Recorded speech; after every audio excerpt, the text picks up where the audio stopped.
ఈ నెల 20వ తేదీ నుండి 67775 నెంబర్తో బయలుదేరే కాచిగూడ మిర్యాలగూడ ప్యాసింజర్ రైలు వేళలను మార్పు చేస్తూ దక్షిణ మధ్య రైల్వే శాఖ అధికారులు నిర్ణయం తీసుకున్నారు.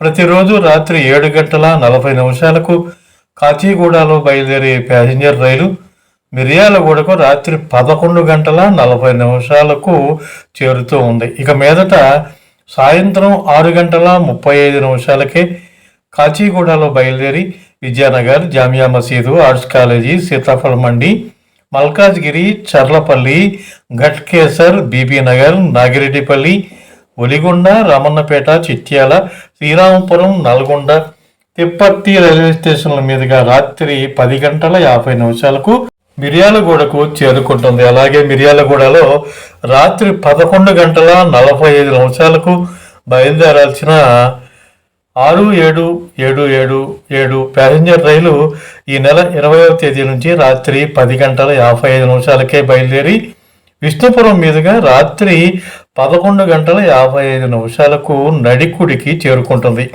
అధికారుల నిర్ణయం ప్రయాణికులకు ప్రయోజనకరంగా ఉంది. ఈ రైళ్లు వేళలను ప్రయాణికులు గమనించాలి.